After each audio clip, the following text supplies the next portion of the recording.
म्हणून मी दुबई कट्ट्यावरती यायला खूप उत्सुक होतो की मला मराठीमध्ये व्यक्त व्हायला. मराठी भाषा खूप छान आहे.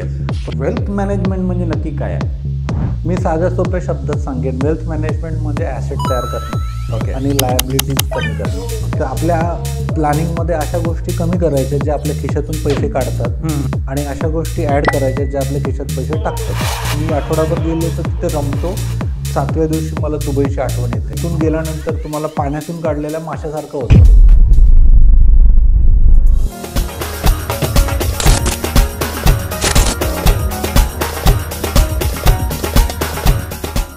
हॅलो आणि नमस्कार मित्रमैत्रिणींनो, दुबई कट्टाच्या आजच्या या विशेष भागात आपल्या सर्वांचे स्वागत. आजचा टॉपिक आहे दुबईमधलं फायनान्शियल प्लॅनिंग आणि हा टॉपिक डिस्कस करण्यासाठी एक आमंत्रित आहेत ज्यांचा दुबईत फायनान्शियल प्लॅनिंग असेल, इन्व्हेस्टमेंट कन्सल्टिंग असेल, विल बनवायची कामं असतील किंवा इवन मेडिकल इन्शुरन्स असेल, बिझनेस रिलेटेड इन्शुरन्सच्या गोष्टी असतील, या सगळ्या गोष्टी हँडल करण्यासाठी आपल्याकडे आज आमंत्रित आहेत श्री विलास महाडिक. विलासजी, दुबई कट्टाच्या मंचावरती आपलं स्वागत. नमस्कार परेशजी आणि दुबई कट्टा, आणि तुमच्या या उपक्रमाबद्दल तुमचे सहर्ष स्वागत. आभारी आहे. Thank you so much. आणि विलासजी, तर मूळचे तुम्ही कुठले? बेसिकली मी महाराष्ट्रीयन, मूळचा सांगलीचा, आणि गावाशी नाळ जोडलेली होती. आणि मुंबईमध्ये आजोबा आल्यानंतर आम्ही मुंबईत शिक्षण वगैरे झालं आणि महाराष्ट्रामध्ये सगळीकडे काम केलं आहे. त्याच्यामुळे तसा मी मुंबईकर आणि महाराष्ट्रीयन. बरं, म्हणजे जन्म तुमचा सांगलीचा. हां. आणि शिक्षण पण सांगलीत, आणि नंतर मुंबईत आले का शिक्षणासाठी तुम्ही मुंबईत आला होता? प्राथमिक शिक्षण सांगलीत झालं, परत हायर एज्युकेशन मुंबईत झालं, आणि अशा प्रकारे मुंबईमध्ये परत काम सुरू केलं तिथून. आणि ग्रॅज्युएशन म्हणा किंवा जी डिग्री आहे माझी ती मुंबईमध्ये झाली, मुंबई विद्यापीठामध्ये. Okay okay okay. मग तुमचं पहिलं जॉब आता तो पण मुंबईतच होता का अजून महाराष्ट्रात होता का डायरेक्ट दुबईत आलात तुम्ही? कसं होतं तुमचा प्रवास?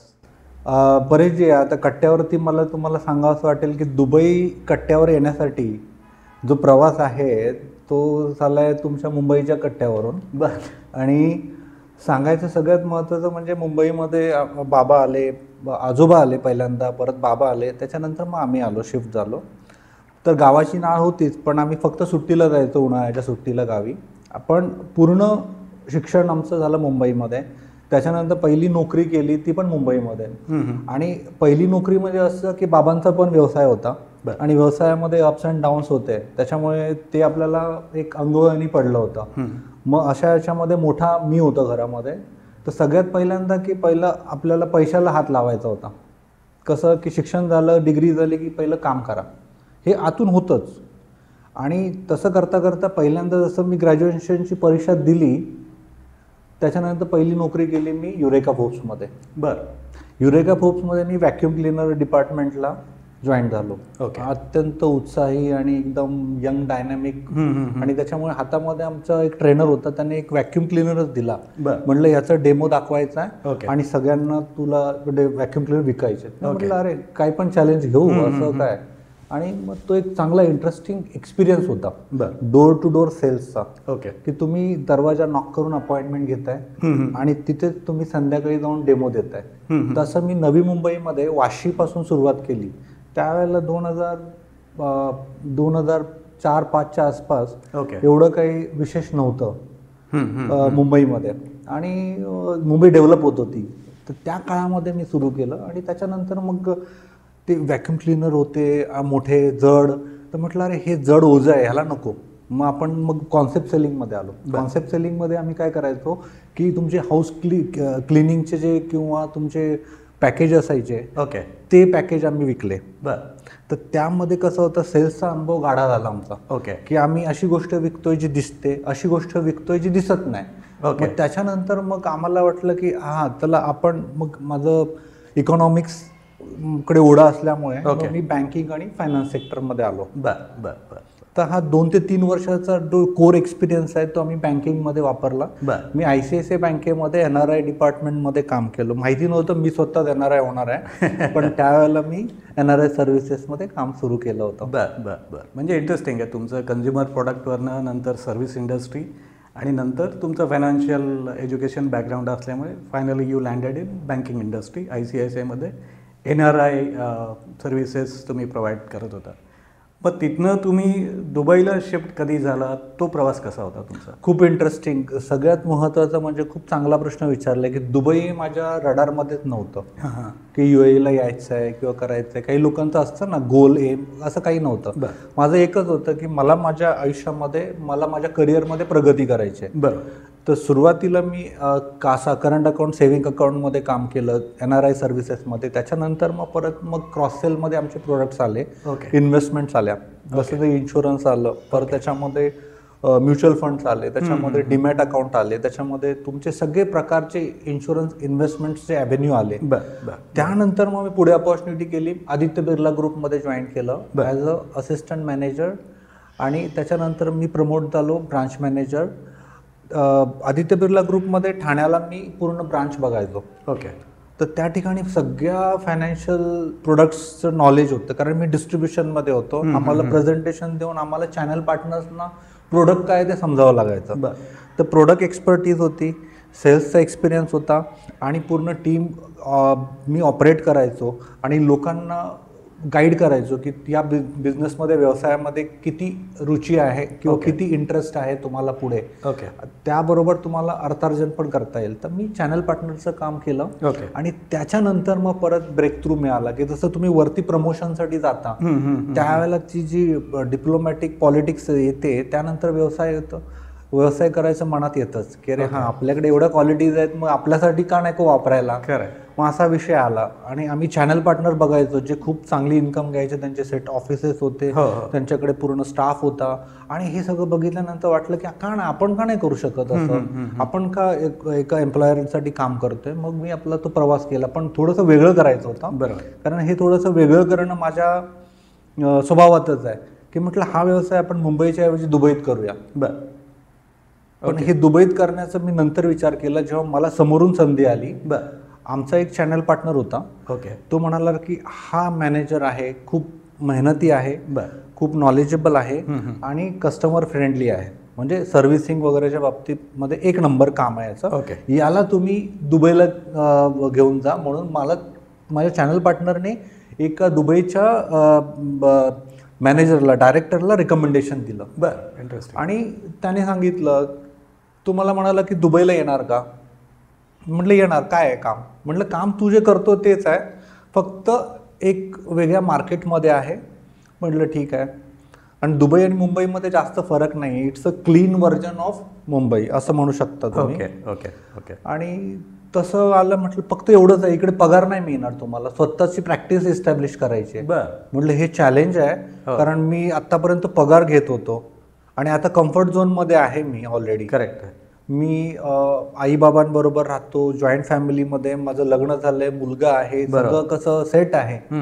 त्या सेटमधून बाहेर यायचं एक चॅलेंज होतं, पण मी स्वीकारलं. वयाच्या 30व्या वर्षी 32 त्यावेळेला मी म्हटलं की नाही, आपल्याला काहीतरी वेगळं करायचं आहे ना, तर मग आत्ताच उडी घेऊया.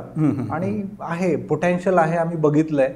तर मग तसं. आणि हा जो कॉल आला, ती लोक इंटरव्ह्यूसाठी आली होती. त्यांनी मला अपॉइंटमेंट घेऊन इंटरव्ह्यू घेतला. 50 लोकांना बोलवलं होतं, त्याच्यामध्ये 10 लोक सिलेक्ट झालं, त्याच्यामध्ये मी होतो. आणि मग तेव्हा तिथून पुढे प्रवास सुरू झाला. पासपोर्ट बनवायचा, परत दुबईला यायचं, हे सगळं पुढचं. पण मनात एक विचार होता स्वतःचा काहीतरी व्यवसाय करायचा. इंटरेस्टिंग. म्हणजे इंटरेस्टिंग थिंग इज लाईक तुमचं एक तर फायनान्शियल बॅकग्राऊंड, त्यात तुम्ही सेल्समध्ये गेला, त्यामुळे ते तुम्हाला कॉम्बिनेशन यूज झालं ICICI बँकिंगमध्ये. आणि जनरली आय थिंक तो ट्रेंड पण आहे की जे लोक सेल्समध्ये असतात त्यांना मार्केटचा अंदाज असतो आणि मोस्टली तीच लोक जास्ती पुढं बिझनेसमध्ये येऊन, ऑफकोर्स प्रोडक्शन आणि मॅन्युफॅक्चरिंगमध्ये पण बरेच लोक जातात, बट जे मोर जी ग्रोथ असते फोकस, तो सेल्सवाल्यांना, कारण त्यांना मार्केटचा डायरेक्टली अंदाज असतो आणि त्याच्यात तुम्हाला इंटरनॅशनल अपॉर्च्युनिटी दिसली आणि you wanted to grab it and you went ahead with that proposal, which is interesting. मग दुबईत तुम्ही आलात तेव्हा तुमच्याकडे तुम्ही म्हणता की डायरेक्ट असा सॅलरीचा जॉब नव्हता, पण तुम्हाला सॉर्ट ऑफ जे काही तुमच्या बिझनेसमधनं डेव्हलप होऊन इन्कम होईल त्याच्यावरनं सर्वाईव्ह आणि देन प्रोग्रेस करायचं होतं. मग तो सुरुवात कशी झाली त्या प्रवासाची दुबईची, याची थोडीशी एक बॅकग्राऊंड द्या, किंवा if you can establish exactly कसं तुम्हाला एस्टॅब्लिश व्हायला किती वेळ लागला, सुरुवात कसा होती वगैरे, you can highlight on those things. अगदी पहिल्यांदा तर एक सरप्राईज, नवीन देशामध्ये येतोय. बरं. तर नवीन देश कसा आहे, तिकडचं वातावरण कसं आहे, तर हे थोडंसं अननोनचा फिअर जो असतो ना तो होताच. पण त्याच्यामध्ये एक नोन गोष्ट होती की आपलंच फील्ड आहे, आपल्याच गोष्टी आहेत, फायनान्शियल इन्स्ट्रुमेंट सगळे माहिती आहेत इन अँड आउट, तर मग काय विषय नव्हताच. आणि दुसरी महत्त्वाची गोष्ट, मी ICICIमध्ये NRI सर्व्हिसेसमध्ये काम केल्यामुळे मला NRIs कनेक्ट होता. ओके. मग त्यांचं थोडंफार बॅकग्राऊंड कसं असतं, त्यांच्या इन्कम एक्सपेन्सेसबद्दल बऱ्यापैकी माहिती होती. तर त्यानंतर इकडे आल्यानंतर स्ट्रगल होती की ना माझा काका ना मामा, ना आई ना बाबा, कोणी असं रिलेटिव्ह नाही आहे जिथे आपण पहिल्यांदा जातो. बरं. किंवा कोणी मित्र पण नव्हता. त्यामुळे माझ्यासाठी काय होतं की संपूर्ण दुबईच माझे रिलेटिव्ह, संपूर्ण दुबईच माझं मित्र आणि होतं. जो कोणी मिळेल तो माझा मित्र, असं याने सुरुवात केली. आणि लोकांना भेटत गेलो. ट्रेनिंग्स 1 आठवडा 10 दिवसाची आमची इकडची लोकल प्रोडक्ट्सची झाली. त्याच्यानंतर मग आम्ही सुरुवात केली की म्हटलं नाही, आपल्याला लोकांना भेटायचं. आणि मला लोकांना भेटायला भरपूर आवडतं, बोलायला आवडतं आणि व्यक्त व्हायला आवडतं, आणि समोरच्याला काही गोष्टी आहेत त्या जाणून घ्यायला आवडतात. मग याचा खूप फायदा झाला. बऱ्याच लोकांशी कनेक्ट झालो. आणि कनेक्ट होता होता होता असं बऱ्याच ठिकाणी जायचो. रेस्टॉरंट्समध्ये मी एक पहिला माझा जो अनुभव होता की रेस्टॉरंट्समध्ये काही भेटली मराठी माणसं, त्यांच्याशी बोलता बोलता निघाला विषय की अरे हां, आपला मराठी माणूस आहे या फील्डमध्ये, तर त्याच्याकडून आपल्याला जेन्युइन ॲडवाइस मिळेल. म्हणून त्यांनी मला संधी दिली. आणि त्यानंतर पुढे मग एक एक गोष्ट पुढे सरकत गेली.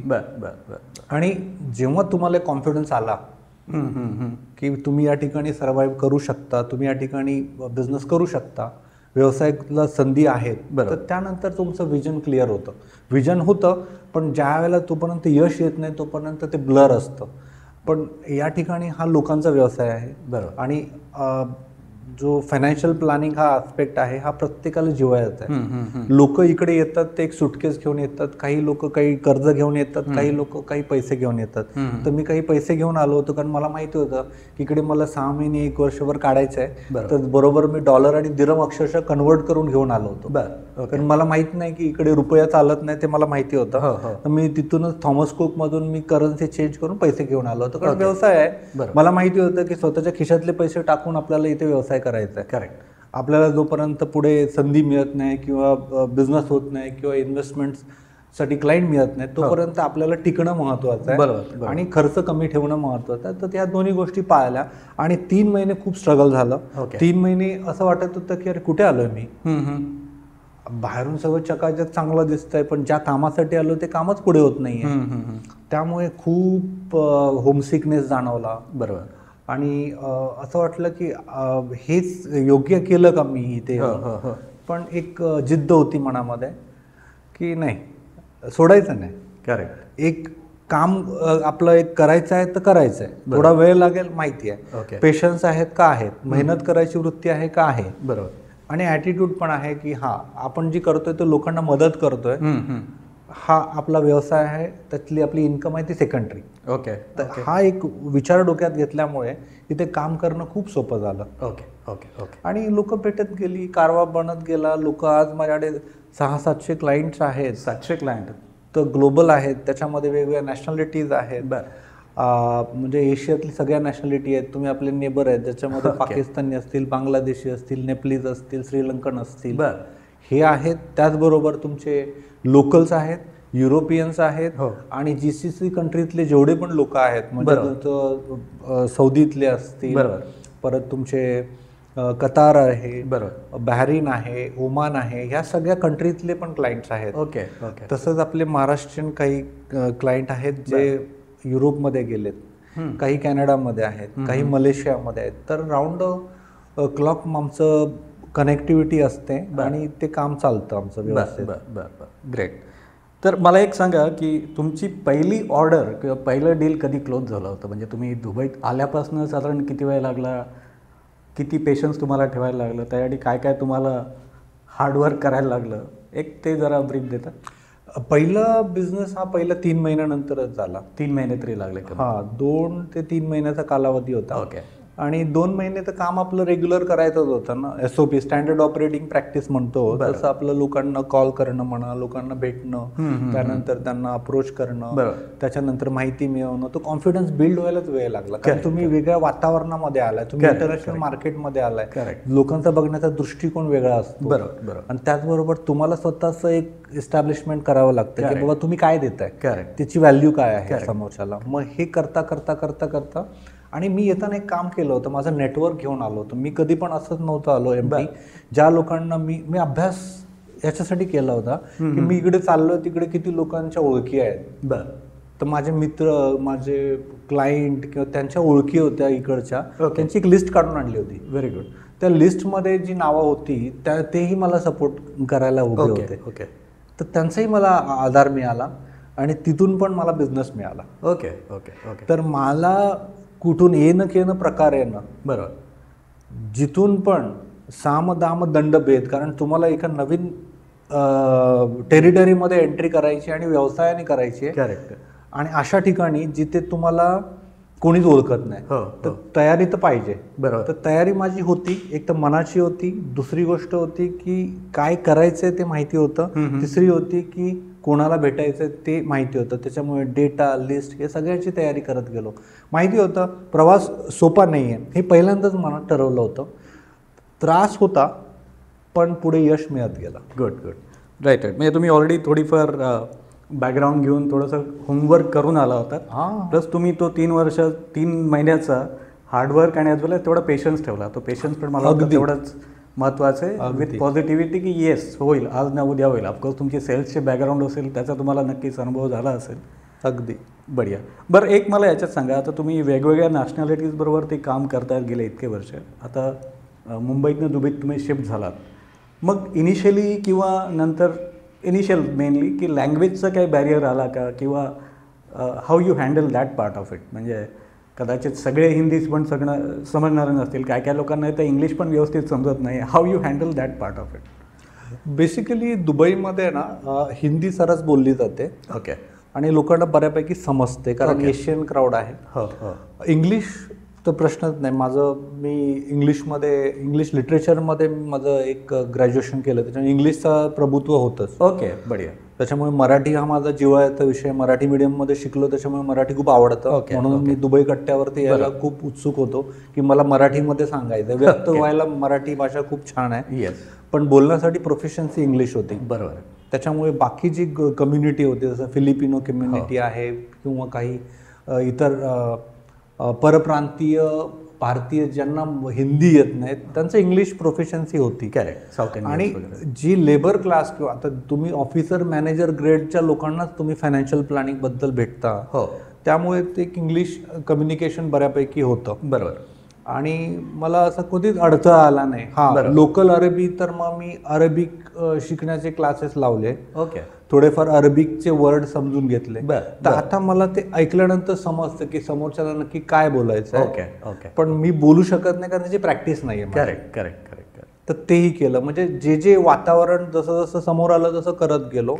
इव्हन माझी फॅमिली, माझ्या मुलाच्या शाळेत अरबिक होतं, तर त्याच्या क्लासला मी जायचो. ओके. कारण मुलाला अरबिक शिकवायला आपल्याला अरबिक यायला पाहिजे ना. तर ते अरेबिकचे क्लासेस ठेवायचे शाळेमध्ये पालकांसाठी.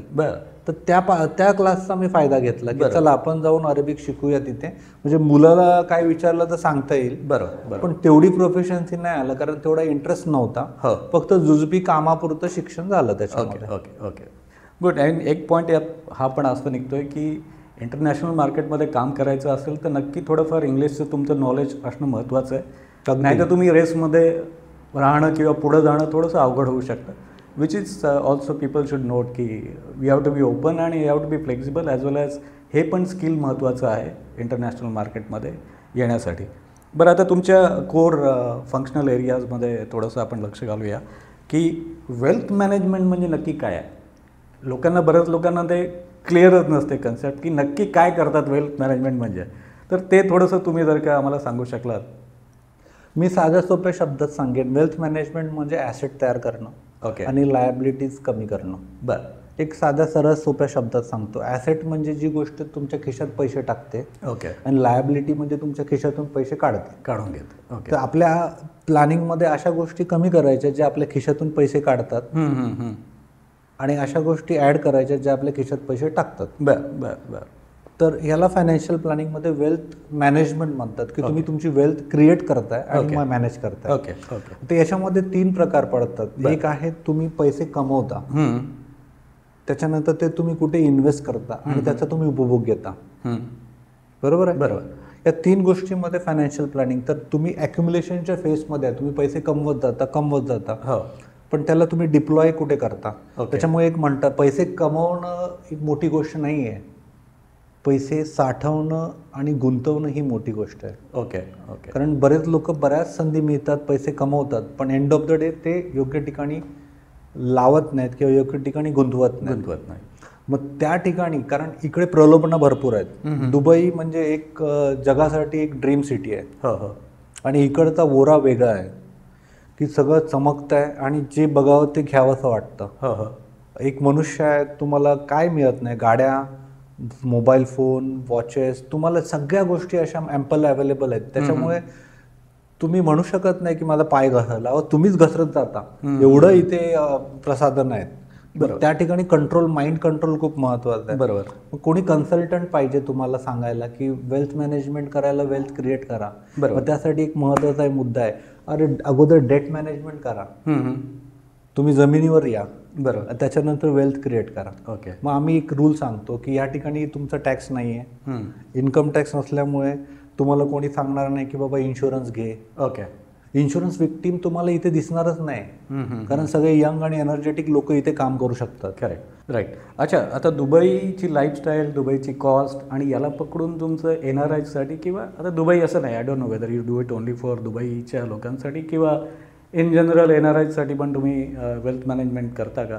तर ते थोडंसं तुम्ही हायलाईट करू शकाल. थोडंसं ऑलरेडी तुम्ही टचअप पण केलं, पण थोडंसं अजून ॲडिशनल इन्फॉर्मेशन दिलीत तर. बघा, दुबईमध्ये महत्त्वाची गोष्ट आहे, जसं मी तुम्हाला सांगितलं की टॅक्स नाही आहे, त्याच्यामुळे तुम्हाला एक लाईफस्टाईलचा खर्च आहे. हो. तुमचे बेसिक एक्सपेन्सेस म्हणजे रेंट आहेत. हो. तुम्हाला रेंट, त्याच्यानंतर मुलांचं एज्युकेशन आहे, त्याच्यानंतर तुमची लाईफस्टाईल मेंटेनन्स आहे. तुम्ही एका स्टँडर्डचं लाईफ जगता, तुम्हाला त्या टाईपची गाडी लागते, त्या टाईपचं तुम्हाला अकोमोडेशन लागतं.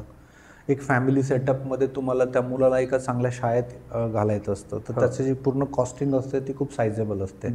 मिनिमम 10 ते 15,000 दिरहम, म्हणजे इंडियाच्या बाबतीमध्ये 3 ते 3.5 लाख रुपये एक middle class average, above average फॅमिलीचा खर्च आहे इकडे. ओके.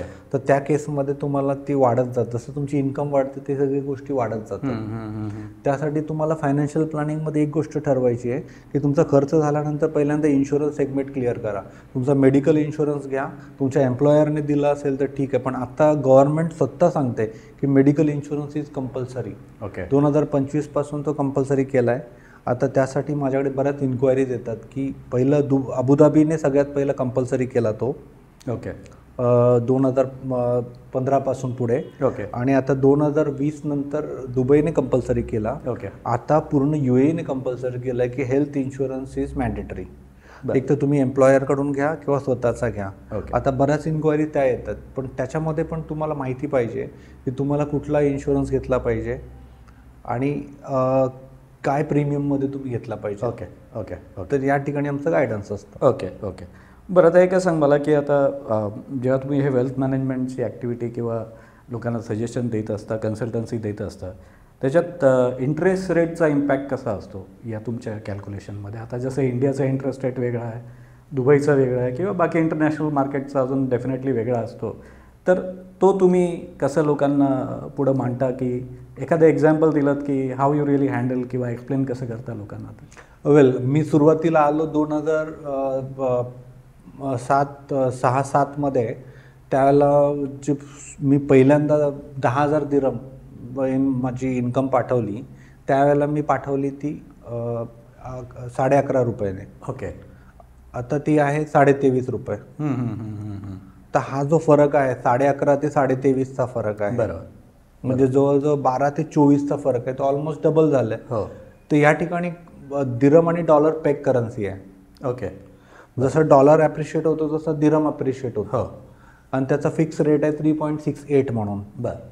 तर त्या अनुषंगाने तुम्ही कोर करन्सीमध्ये इन्व्हेस्ट करताय, जे INR तुमचं डेप्रिशिएट होतंय. प्रत्येक वर्षाला कमीत कमी 4 ते 5% डेप्रिशिएट होतं. आणि त्या RBI गव्हर्नरने स्वतः सांगितलं की असं डेप्रिशिएट व्हायलाच पाहिजे, त्याच्यामुळे आपल्याला एक्सपोर्ट करता येईल. पण सगळ्यात महत्त्वाचं म्हणजे आपल्याकडे 4% करन्सी ॲप्रिसिएशन आहे, तर तुम्ही करन्सीमध्येच इन्व्हेस्ट करताय. आणि त्याच्यानंतर मग परत म्युच्युअल फंड आहेत, SIPs आहेत, एज्युकेशन प्लॅन आहेत, रिटायरमेंट प्लॅन आहेत. तर त्या अनुषंगाने तुम्ही प्लॅन करू शकता. आणि सगळ्यात महत्त्वाची गोष्ट, लोक सुरुवातीला 2 ते 3 वर्षाचा विजा मिळतात, त्याच्यामुळे म्हणतात की आता मी 2 ते 3 वर्षासाठी नंतर जाणार, मला माहीत नाही मी किती वर्ष आहे. पण आता लोकांनी घरं घेतली तिथे. ते म्हणायला लागले मी 10 वर्ष राहतोय, 10 वर्षात मी 50,000 ते 1,00,000 दिरहमचं रेंट दिलं, म्हणजे झाले की माझे 500,000 ते 1,000,000 दिरहम मी देऊन मोकळा झालो. करेक्ट. या 2-2 वर्षाच्या वाढीनंतर प्रत्येक वेळेला 2 वर्षांनी माझा विजा रिन्यू करतोय. आणि ह्या लाईफस्टाईलची तुम्हाला 2 वर्षात 3 वर्षात सवय होते. आणि इथून गेल्यानंतर तुम्हाला पाण्यातून काढलेल्या माशासारखं होतं. हे मी लोकांचे अनुभव आहेत की मी आठवडाभर गेलो तर तिथे रमतो, 7व्या दिवशी मला दुबईची आठवण येते. ओके. त्यामुळे तुम्ही बाय डिफॉल्ट या सवयी आणि ह्या लक्झरीचा भाग होता. आणि आपल्याला ते माइंडसेट होतं. एअरपोर्टवरून उतरल्यानंतर पहिल्यांदा वाटतं अरे तिथे स्वच्छता आहे, इकडे कचरा आहे, इकडे असं आहे. कंपॅरिझन, द्वंद्व हे मानसिक स्वभाव आहे की द्वय काय आहे ते बघायचं. आणि इकडे लाँग टर्म तर राहायचं असेल तर मग तुम्हाला माहिती आहे की अशा काही फॅमिलीज आहेत ज्या लाँग टर्म राहतात, रिटायरमेंटनंतर इथेच वसतात. कारण का, परेशजी, हा खूप महत्त्वाचा मुद्दा आहे. सोशल कनेक्ट तुटतो. पहिल्या 2 ते 3 वर्षात तुमचे रिलेटिव्ज आहेत ना, ते सगळे निघून जातात. का, तुम्ही त्यांच्या सुखदुःखात नसतात इकडे इंडियामध्ये. तर इकडचं तुमचं हा जो मित्र आहे ना खास, ते खास मित्र राहतात 2 वर्षामध्ये. ते खास मित्र पण निघून जातात परत. फक्त त्यातल्या त्यात रिलेटिव्ह राहतात. त्याच्यामुळे तुम्हाला परत इंडियाला जायला ना 5 ते 10 वर्षात, 20 वर्षात फक्त कोणी नसतं तुमच्या ओळखीचं, तुमच्या जनरेशनची लोक. कारण त्यांची दुःख वेगळी असतात, त्यांची प्रायोरिटी वेगळी असते, तुमची प्रायोरिटी वेगळी असते. करेक्ट. त्यामुळे तुम्ही इथेच सर्कल तयार करता, इकडेच लाँग टर्म राहता. आणि इकडच्या सवयीनुसार तुम्हाला तिकडचं धकाधकीचं आयुष्य सहन होत नाही. Okay okay okay. बरं, मला आता तुम्ही काही याच्यात ऑलरेडी टच अपॉन केलं की आधीच्या डिस्कशनमध्ये काही फॅमिलीज इकडं प्रॉपर्टीमध्ये इन्व्हेस्टमेंट करतात. तर दुबईमध्ये अशा किंवा UAEमध्ये अशा इन्व्हेस्टमेंट ऑपॉर्च्युनिटीज काय आहेत? म्हणजे पार्ट ऑफ तुमचं फायनान्शियल प्लॅनिंग, वेल्थ मॅनेजमेंटमध्ये कुठल्या अशा इन्व्हेस्टमेंट ऑपॉर्च्युनिटीज आहेत? इन्व्हेस्टमेंट अपॉर्च्युनिटीज इकडे दुबईमध्ये कसं आहे, 220 देशातले लोक राहतात. त्याच्यामुळे हे एक असं ठिकाण आहे की जिथे तुमचं पूर्ण जगाचं बाजारपेठ येते. आता फायनान्शियल प्लॅनिंगमध्ये तुम्हाला फक्त लोकल इन्व्हेस्टमेंट नाही आहेत, इंटरनॅशनल इन्व्हेस्टमेंट्स आहेत, ऑफशोर इन्व्हेस्टमेंट आहे जिथे टॅक्स पण नाही आहे. आणि सगळ्यात महत्त्वाचं म्हणजे तुम्हाला कोर करन्सीमध्ये इन्व्हेस्ट करता येतं. पाहिजे त्या करन्सीमध्ये इन्व्हेस्ट. तुम्हाला उद्या युरोपला शिफ्ट व्हायचं आहे तर युरोमध्ये इन्व्हेस्ट करा. ब्रिटनला जायचं असेल तर पाऊंडमध्ये जा. कारण हे गेटवे आहे की तुम्ही कुठेतरी दुसरीकडे स्थलांतरित होता किंवा इकडेच राहता. पण टॅक्स फ्री डेस्टिनेशन असल्यामुळे बहुतेक लोक इकडे राहतात. कारण इकडे त्यांचं एक्सपेन्सेस कंट्रोल केल्यानंतर सेव्हिंग पोटेन्शियल जास्त राहतं. सेव्हिंग पोटेन्शियल जास्त असल्यामुळे त्यांना हे मार्गदर्शन पाहिजे की उद्या तुमच्या रिटायरमेंटला कोणी पेन्शन फंड देत नाही आहे. इकडे तुम्ही गव्हर्नमेंट एम्प्लॉई नाही आहात की तुम्हाला पेन्शन मिळेल. तर तुम्हाला ती पेन्शन मिळण्यासाठी काही ना काहीतरी गुंतवणूक केली पाहिजे. एक साधं उदाहरण देतो. इंडियामध्ये असेल तर 30% टॅक्स देता तुम्ही, तर तुम्ही 30% ते टॅक्स देणारे पैसे आहेत ना तेच कुठेतरी गुंतवा. कुठे गुंतवायचे त्यासाठी तुम्ही कॉन्टॅक्ट करा. तुम्हाला मी सांगेन, तुमच्या प्रायोरिटीप्रमाणे तुम्हाला डिझाईन करून देईन प्रोग्राम की 5 वर्ष, 10 वर्ष, 15 वर्ष मुलाचं एज्युकेशन करायचं आहे, रिटायरमेंट करायचे. ह्या 2 गोष्टी तुम्ही पहिल्या सॉर्ट आउट करा. बरोबर.